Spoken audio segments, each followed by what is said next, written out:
So yun, good morning mga kababayan, mayong buntag. So matagal tayong walang upload. At kumusta na po kayo? So grabe yung ano ko ngayon.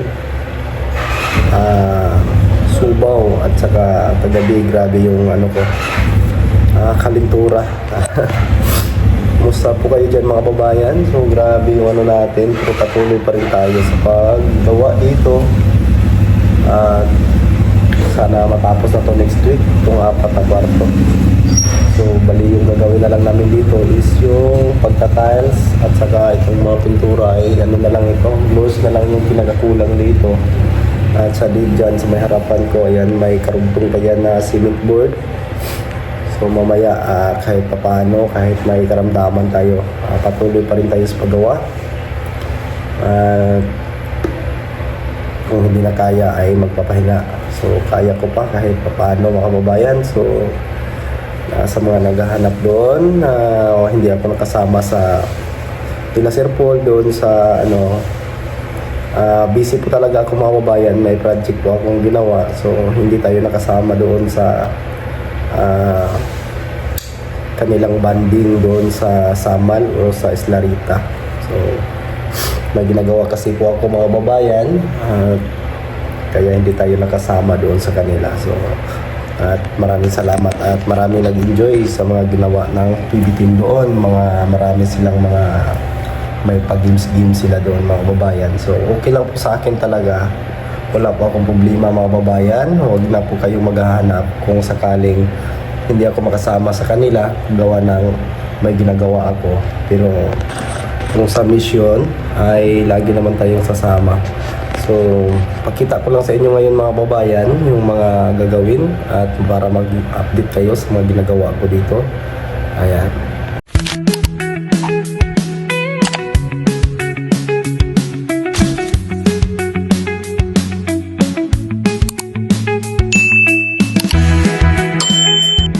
Dito mga babayan, una tayo dito sa kung saan ako natutulog. So dito ako natutulog. So ito nakabit na namin yung mga hamba o yung mga jam natin na PVC jam. So ayan, kabit na at saka yung port ay nandun na. So kulang na lang dito is yung pagta-tiles. So dito hindi pa. At yung kisame, so nandyan pa din sa kalahati. Ito na lang po ang hindi natapos sa pagkisame. So may mga abang na po yan para sa mga ilaw. So nalagyan na. So dito naman lipat tayo sa unang kwarto. So ito na-repair na din. So kulang na primera na po ito. At ang gagawin pa dito ay ililiha pa to ng konti pagkatapos itong mga may mga tawag doon, mga bukol-bukol kasi na mahawakan natin ito, lilihain po ito tapos i-finish. So dito sa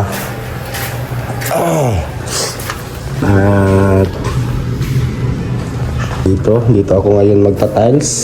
Dito po yung ita-tiles ko. So kita niyo po yung dati dito na nagbakbakan yung mga pintura pero ngayon ay maayos na. So hindi pa yan finish mga kababayan, ay naka lang po ito, naka flat latex.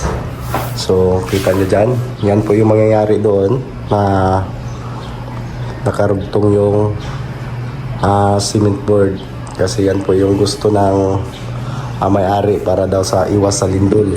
Kasi pag mataas ang kapag saga doon sa itaas yung SHB, so mataas na daw. So mas mabuti na hindi sagad daw doon. So kasi yung ano nila dito sana sa Dision, hanggang dito lang sana yung concrete, pero sabi ko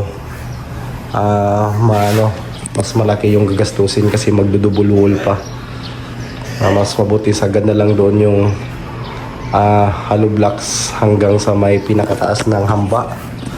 Ayan, kung nakikita nyo. So may galing dito ay may isang patong na SHB dyan.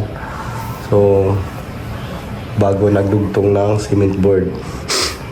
So tali dito, tapos na dito nakabit lahat ng mga hamba. So kulang na lang dito yung mga tiles dito. So konti lang tiles kasi half lang yung tiles dito. So So dito naman ako ngayon sa flooring. Unahin ko po ito mga kababayan para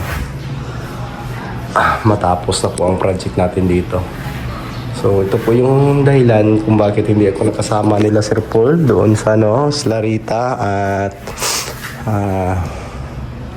kahit na nasabi pa ni Sir Paul sa akin na sama ako doon, pero hindi ko talaga tumaiwan-iwan sa paggangayon mga kababayan, kasi kailangan na pong kasi makawapos Gino kung siya lang yung mag-isa dito.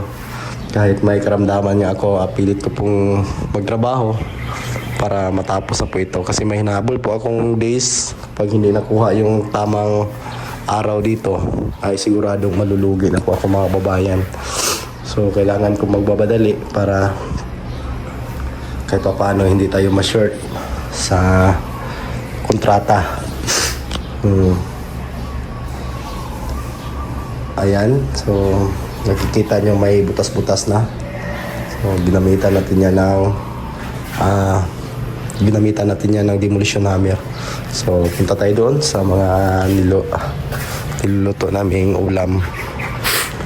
So dito tayo. Ayan po yung ulam namin. Sari-sari.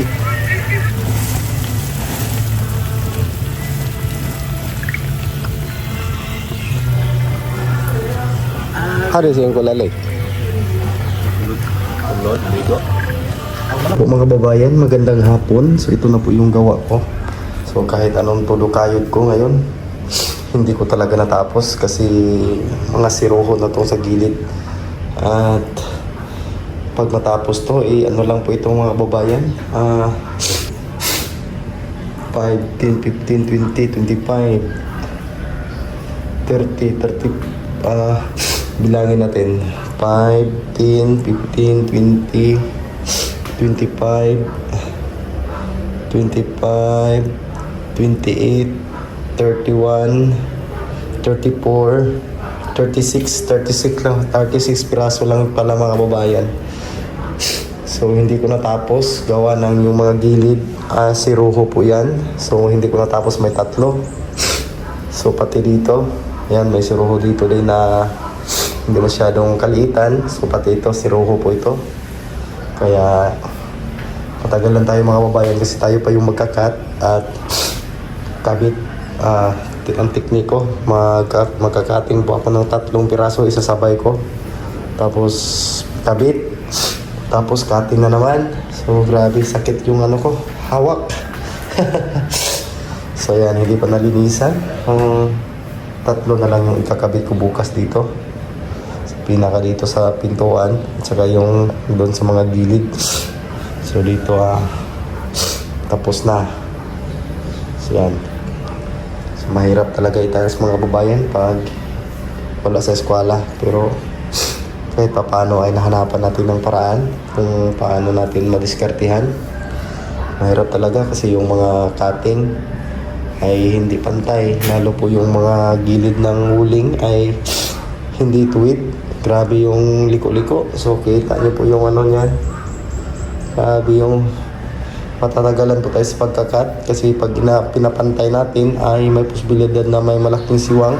So kung ano yung ano yung liko ng pader, so sinusundan ko sa pagkakat ng tiles para hindi naman pangit tignan. Tulad dito mga babayan.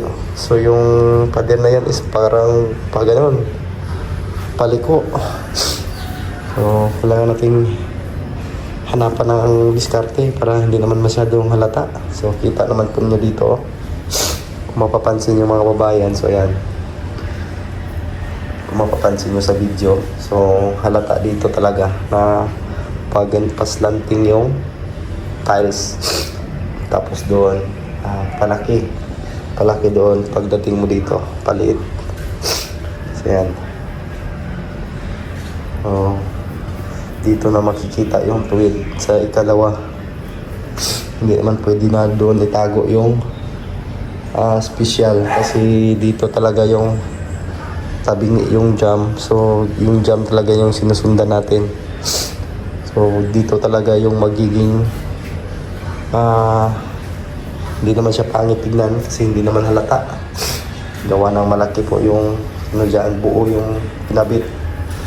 So ito, matatapos ko na po ito dito bukas. So sunod ko naman tong dito sa lababo.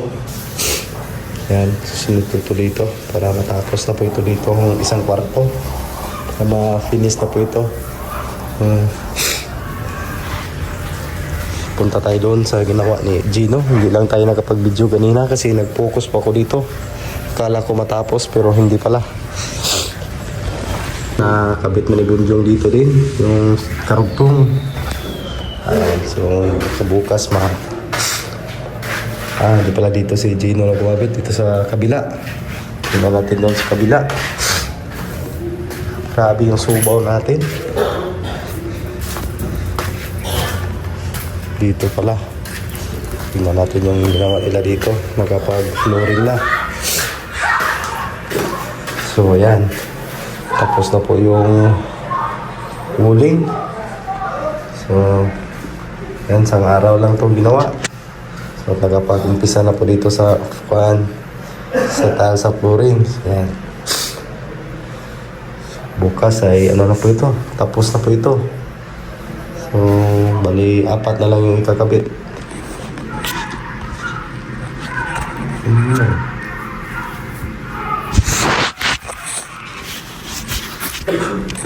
So yun lang mga babayan. Yun na po yung update natin sa project ko. So hindi tayo nakasama doon nila Sir Paul. Gawa ng may ginawa tayo. So dito ako nag-trabaho. Dito hindi pa nalagyan ng ano. Ito na lang yung nalagyan. O dalawa. So malapit na pong matapos to dito. So yun lang at God bless. Huwag mo pala.